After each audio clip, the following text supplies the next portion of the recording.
যুদ্ধ চলার সময় এসব জেনারেলকে পদত্যাগে বাধ্য করার কোনো সুযোগ ছিল না নেতানিয়াহুর সামনে। কিন্তু অস্ত্রবিরতি কার্যকর হওয়ার সাথে সাথে সেনাবাহিনীর চিফ অব স্টাফ এবং দক্ষিণাঞ্চলীয় কমান্ডের প্রধানকে পদত্যাগে বাধ্য করেছে নেতানিয়াহুর নেতৃত্বাধীন জোট সরকার। এসব পদক্ষেপের মাধ্যমে নেতানিয়াহু ও তার সরকারের উগ্রপন্থী মন্ত্রীরা সেনাবাহিনী ও নিরাপত্তা সংস্থাগুলোকে নিজেদের মতো করে ঢেলে সাজাবেন, যাতে সব গুরুত্বপূর্ণ পদে নিজেদের অনুগত লোকজনকে বসানো যায়, যারা তাদের গাজায় আজীবনের যুদ্ধ চালিয়ে যাওয়াকে সমর্থন করবে।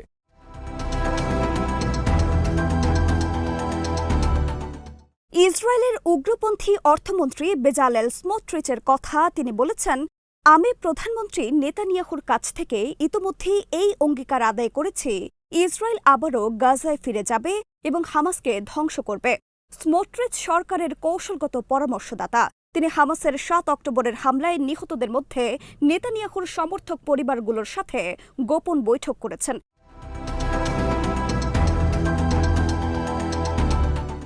তার এই বৈঠকের লক্ষ্য হচ্ছে অস্ত্রবিরতি চুক্তির প্রথম দফার মেয়াদ শেষ হবার সাথে সাথেই যাতে অবিলম্বে গাজার যুদ্ধে ফিরে যাওয়া সম্ভব হয়, সেজন্য ইসরায়েলি জনমতের ওপর চাপ সৃষ্টির কৌশলগুলোকে খুঁজে বের করা ও তা কাজে লাগানো।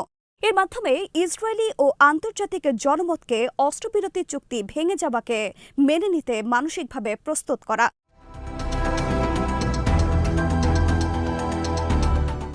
প্রধানমন্ত্রী নেতানিয়াহু নিজেও সরাসরি অস্ত্রবিরতি চুক্তি ভঙ্গ করার কথা বলছেন না। তিনি কৌশলের আশ্রয় নিয়ে বলছেন, অস্ত্রবিরতি চুক্তির দ্বিতীয় ধাপে পৌঁছার ওপর যুদ্ধ আবার শুরু না হওয়া নির্ভর করছে।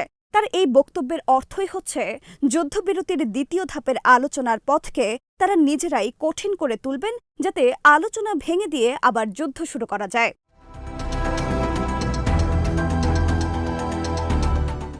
এজন্য দ্বিতীয় ধাপের আলোচনা ব্যর্থতার দায়ভার হামাসের ওপর চাপানোর কৌশল বের করার ধান্দায় ব্যস্ত রয়েছে নেতানিয়াহু ও তার সরকারের উগ্রপন্থী মন্ত্রীরা। এজন্যই নেতানিয়াহু চুক্তির প্রথম ধাপেই নানা ফাঁকফোকর রেখেছেন, যাতে চুক্তির দ্বিতীয় ধাপের আলোচনা ব্যর্থ হয়, এবং এজন্য হামাসকে দায়ী করে দ্রুতই আবার গাজায় হামলা শুরু করা